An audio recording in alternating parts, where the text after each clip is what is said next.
1978, General Motors made a promise that would haunt American farmers for a generation. They said they had built a diesel engine that would revolutionize the industry, reliable, economical, the future of farming. By 1985, that same engine had become the most hated piece of machinery in rural America. Farmers who had trusted GM found themselves stranded in fields during harvest, watching their livelihoods rust alongside their dead tractors. This is the story of the GM 350 diesel and how one catastrophically bad engine destroyed an entire market's faith in diesel power. Along the way, we'll encounter broken promises, engineering shortcuts, class action lawsuits, and a corporate disaster so complete that its effects lasted for decades. So, let us begin. But first, why did farmers even want diesel engines in the first place? Now, to understand why the GM 350 diesel was such a betrayal, you need to understand what diesel meant to American agriculture in the late 1970s. See, farmers had been using diesel engines for decades by this point. The big tractor manufacturers, John Deere, International Harvester, Case, they had all figured out diesel, and diesel made sense for farming. It really did.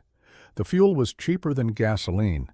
Diesel engines produced more torque at lower RPMs, which is exactly what you want when you're pulling heavy equipment through thick soil. And perhaps most importantly, diesel engines were built to last.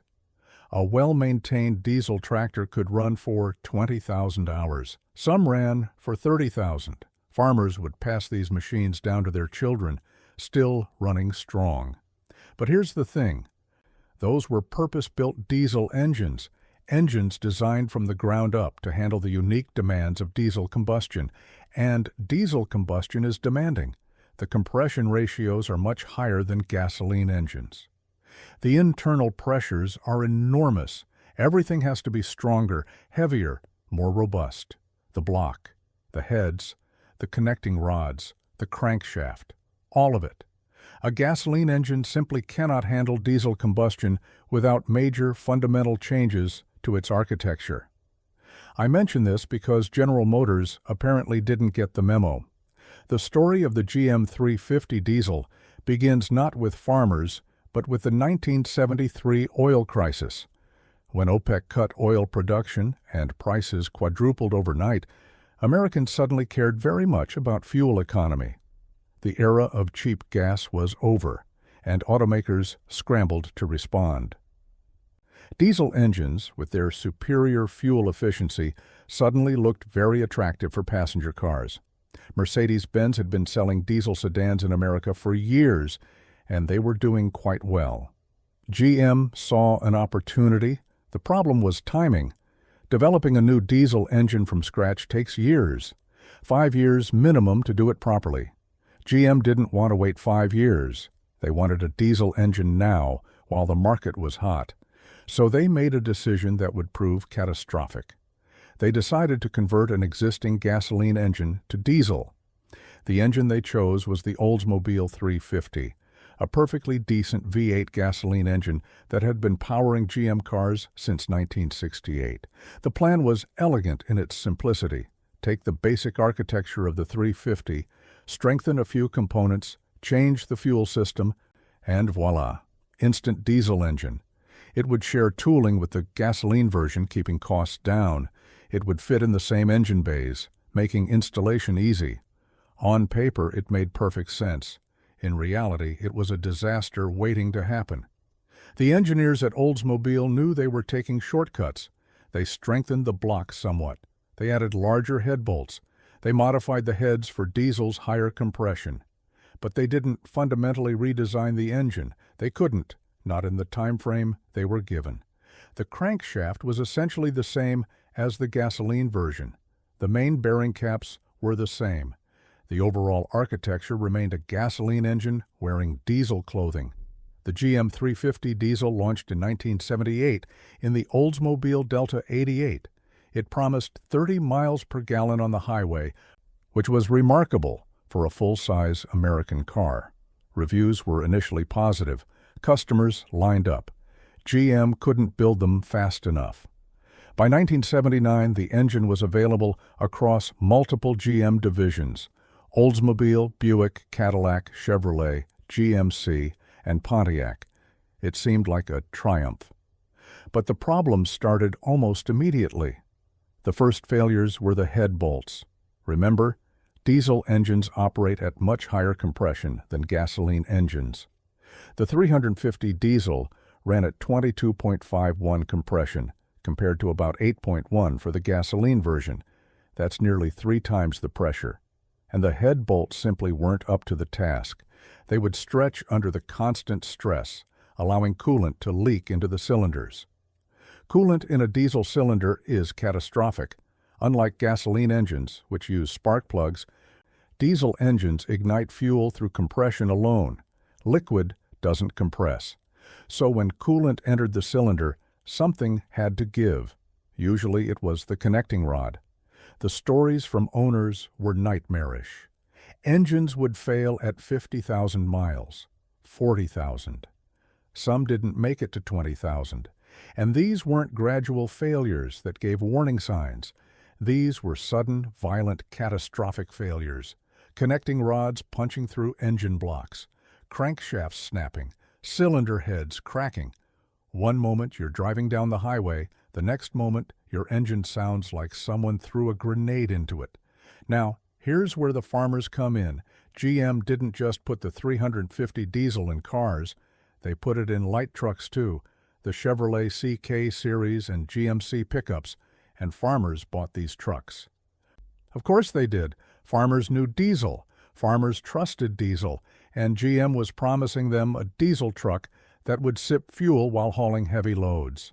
It was exactly what they wanted. What they got was something else entirely. The 350 diesel in truck applications was even more stressed than in cars. Trucks pull heavy trailers. They idle for long periods. They operate in dusty, demanding conditions. All of these factors accelerated the engine's fundamental weaknesses. And when a farmer's truck dies in the middle of a field during harvest, the consequences are severe. Harvest waits for no one. Crops rot in the field. A year's income can disappear while waiting for a tow truck. The testimonies from this era are heartbreaking. Farmers who had saved for years to buy a new truck, trusting GM's reputation, trusting the diesel name, found themselves with expensive paperweights, and the dealers weren't much help. The engines were failing so frequently that parts were back-ordered for months. Some farmers had trucks sitting dead in their barns for an entire growing season, waiting for replacement engines that never came. If you've made it this far, you're probably into this kind of story. Quick question, where are you watching from right now? Drop it in the comments. And if you're enjoying this, hit subscribe. We do this every week. All right, back to the disaster, because it got worse before it got better. GM's initial response to the failures was denial. They blamed owners for using the wrong fuel. They blamed mechanics for improper maintenance. They blamed fuel stations for selling contaminated diesel. Anything but admitting that the engine itself was fundamentally flawed. The company issued technical service bulletins with increasingly desperate fixes: new head bolts, revised head gaskets, modified cooling systems. None of it addressed the core problem, that you cannot convert a gasoline engine to diesel with a few bolt-on changes. The fuel system was another disaster. The 350 diesel used a mechanical fuel injection pump that was notoriously sensitive to fuel quality. And here's the thing about diesel fuel in the late 1970s. It wasn't always clean, especially at rural fuel stations, the kind farmers used. Water contamination was common. Particulates got into the fuel. The injection pump would fail, and replacement was expensive. Some owners reported going through 3 or 4 injection pumps in the life of the engine. Well, the life of the engine before it grenaded anyway. There was also the water in fuel sensor, or rather, the lack of a properly designed one. Diesel fuel absorbs water from the atmosphere, and that water needs to be drained regularly. The 350 diesel had a water separator, but it was poorly positioned and easy to ignore. Many owners didn't even know it existed until their injection pump failed. By 1981, the lawsuits had begun. Owners organized. Class actions were filed in multiple states. The evidence was overwhelming. Internal GM documents showed that engineers had warned management about the engine's weaknesses before it launched. They had requested additional development time, additional strengthening, additional testing. Management had overruled them, pushing the engine to market anyway. The scale of the failure is hard to overstate. GM produced over 1,350,000 diesel engines between 1978 and 1985. Estimates suggest that the majority experienced significant failures, not minor problems, catastrophic failures requiring complete engine replacement. The warranty costs alone were staggering. GM eventually offered extended warranties, then offered to buy back some of the worst affected vehicles. But the damage was done. For farmers, the betrayal cut deep. These weren't just trucks. They were tools of survival. A farmer's truck isn't a commuter vehicle. It's essential equipment.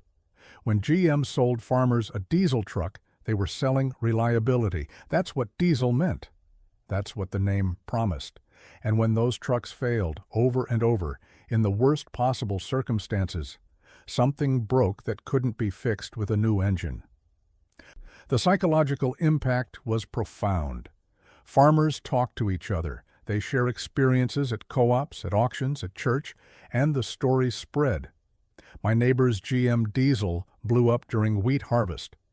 My cousin's threw a rod pulling his cattle trailer. My brother-in-law has had 3 engines in 5 years. The word spread through rural America like wildfire. GM diesel meant failure. GM diesel meant broken promises. GM diesel meant don't trust Detroit. And here's the truly devastating part. Farmers didn't just lose faith in GM, they lost faith in diesel itself. Think about that. Diesel engines had been the backbone of American agriculture for half a century. Proven technology, reliable technology. But the 350 diesel was, for many farmers, their first experience with a diesel vehicle, their first personal diesel, as opposed to their tractor or combine, and it had been a disaster. The lesson they learned wasn't that GM had built a bad engine. The lesson they learned was that diesel was unreliable. This wasn't rational, of course. The problems were specific to the 350. Purpose-built diesel engines from Caterpillar, Cummins, and others continued to run beautifully. But rationality doesn't always drive purchasing decisions. Emotion does. Experience does. And the experience of watching your GM diesel truck die in the middle of harvest, of paying for 3 engine replacements in 5 years, of losing income because of a manufacturer's shortcuts, that experience didn't lead to careful analysis of diesel engine design principles. It led to a simple conclusion: never again. GM officially discontinued the 350 diesel in 1985. The engine had lasted 7 years, and in that time it had done damage that would last for decades. Market research from the late 1980s showed something remarkable. In regions where the 350 diesel had been heavily sold, diesel vehicle sales to farmers had collapsed. Not declined, collapsed. Farmers who had been burned by the 350 weren't just avoiding GM, they were avoiding diesel entirely. They went back to gasoline trucks, sacrificing fuel economy for what they perceived as reliability. The irony is bitter. Diesel engines are inherently more reliable than gasoline engines when properly designed. They have to be. The higher stresses demand better engineering. A properly built diesel will outlast a gasoline engine by a wide margin, but the 350 diesel wasn't properly built. It was a rush job, a cost-cutting exercise, a converted gasoline engine pretending to be something it wasn't. And in its failure, it poisoned an entire generation against the very technology that should have served them best. Ford and Dodge saw the opportunity. In the late 1980s and early 1990s, they introduced properly designed diesel trucks with engines from Cummins and International. These trucks were everything the GM 350 should have been: reliable, durable, efficient. They slowly began to rebuild trust in diesel power, but it was slow going. The 350's legacy lingered. Farmers who had been burned once weren't eager to be burned again.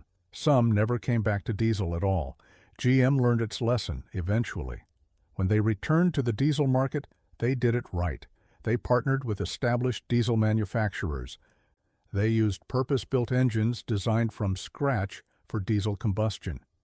The Duramax, introduced in 2001, was everything the 350 wasn't: reliable, powerful, and actually designed to be a diesel, but by then, an entire generation of farmers had already made their decisions.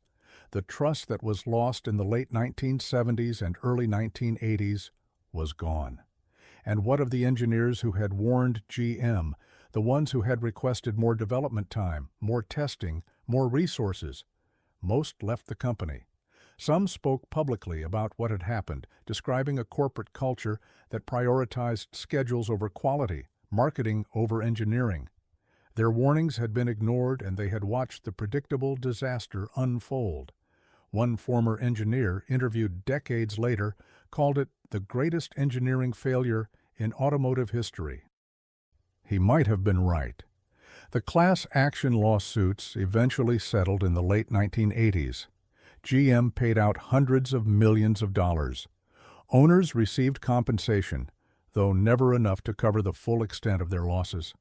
How do you compensate a farmer for a lost harvest, for crops that rotted in the field while his truck sat dead, for the stress and financial hardship of 3 engine replacements in 5 years? You can't, not really. The settlements closed the legal chapter, but they couldn't undo the damage. The 350 diesel's legacy extends beyond individual failures. It shaped how American farmers viewed the entire automotive industry. Detroit had betrayed them. The big automakers had sold them a product they knew was flawed, had blamed them when it failed, and had taken years to acknowledge responsibility. That betrayal didn't just affect diesel sales, it affected trust in American manufacturing broadly. Japanese truck manufacturers saw their sales rise in rural America during the 1980s and 1990s, partly because farmers no longer trusted Detroit to tell them the truth. Some historians of American industry point to the 350 diesel as a symbol of broader problems in American manufacturing during this era. The prioritization of short-term profits over long-term quality, the willingness to cut corners when deadlines loomed, the arrogance that assumed customers would accept whatever they were given. The 350 diesel wasn't unique in its failures. American cars of this era were generally unreliable compared to Japanese competitors. But the 350 diesel was perhaps the most dramatic example, the most visible failure, the one that hit hardest in communities that had trusted American manufacturing for generations. 30 years later, you can still find farmers who remember. At rural auctions, at equipment shows, the stories still get told. Remember the GM diesels? Remember when Johnson's truck blew up during corn harvest? Remember waiting 6 months for a replacement engine? The institutional memory runs deep. Some of these farmers never bought another GM product. Some never bought another diesel. The engine has been dead for nearly 4 decades, but its shadow persists. There's a lesson here, I think, about what happens when a company betrays trust. Markets can forgive a lot. A bad product can be replaced with a good one. A bad year can be followed by a good year. But a betrayal of trust, especially a betrayal of people who depended on you, who built their livelihoods around your promises, that's harder to fix, maybe impossible to fix for some customers. The farmers who were burned by the 350 diesel didn't just lose money. They lost faith. And faith, once lost, doesn't come back easily. And that is the story of the GM 350 diesel. 1 engine, 7 years of production, millions of failures, and a generation of American farmers who learned the hard way that not all diesels are created equal. If you enjoyed this one, subscribe for more. and let me know in the comments. Had you heard of the 350 diesel before this? Take care, and I'll see you in the next one.